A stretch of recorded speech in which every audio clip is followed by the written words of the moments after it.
As we gather each and every morning for morning moments with Jesus in our devotion time, we try to be encouraging and try to give an uplifting word each and every morning for not only the obstacles that may be in our lives and how to navigate around those, but also the blessings that await us if we are on the path that the Lord has placed in our lives that day, the direction that we need to go.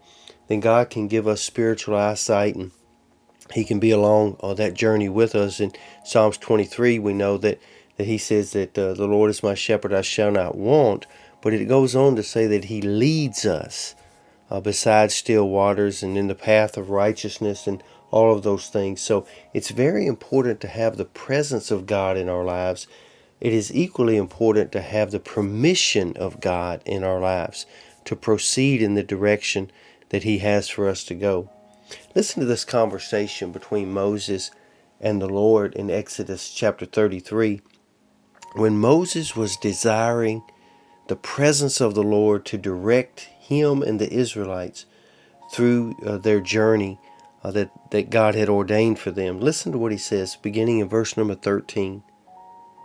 Now therefore I pray, if I have found grace in your sight, then show me now your way, that I may know you, and that I may find grace in your sight, and consider that this nation is your people.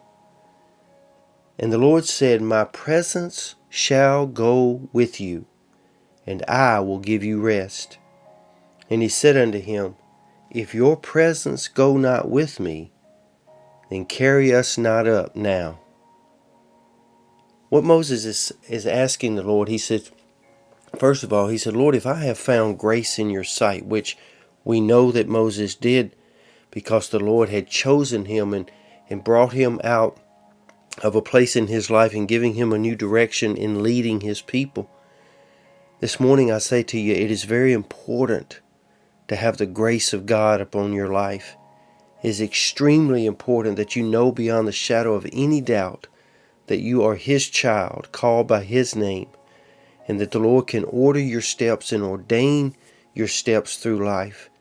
To have that grace that only comes from His Son Jesus Christ, that is very important. But Moses says, if I have found grace in your sight, then I want you to show me your way. And if we could just focus on that this morning. When you get up today, there may be already set in your mind your way of doing things.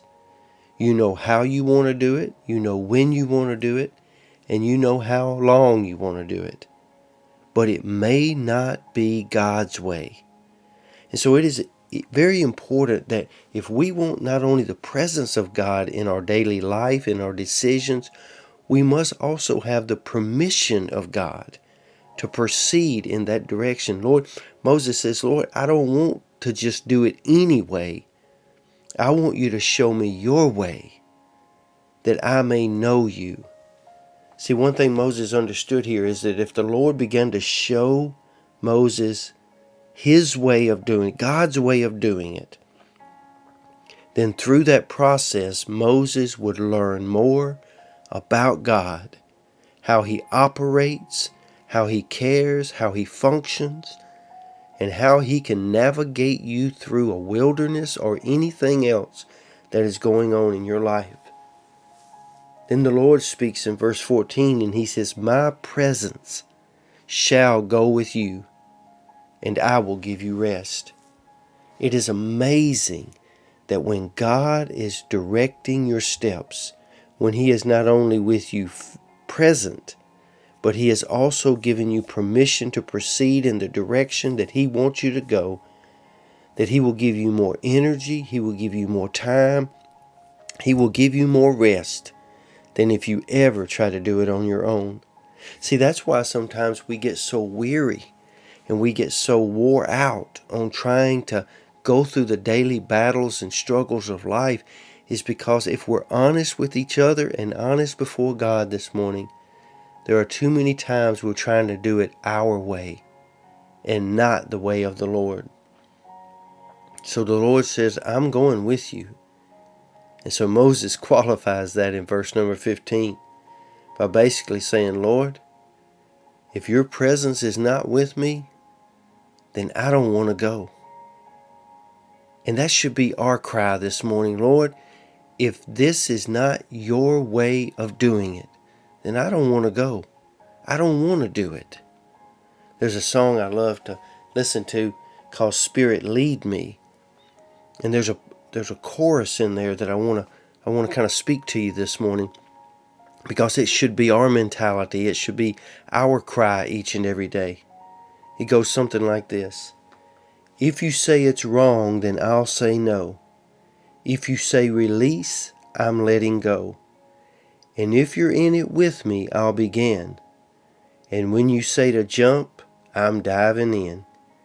If you say be still, then I will wait. If you say to trust, I will obey. I don't want to follow my own ways. I'm done chasing feelings. So Spirit, lead me. That's the way we ought to cry out this morning. Lord, I'm done chasing feelings. I don't want to do it my way anymore. So I'm asking you, Lord, if I have found grace in your sight, today, show me your way of doing it. And then go with me as I accomplish the things that you have set out for me to do. But I'll tell you this morning, Lord, just like Moses said in Exodus 33:15, if this isn't your way, and if you're not going to be with me through this process, not just your presence, but your permission to go this way, then I don't want to go. I only want what you want today. I pray that over you today, and I pray that you find not just your way, but the Lord's way today. You be safe, you be strong, and you be blessed. You have a great and wonderful day.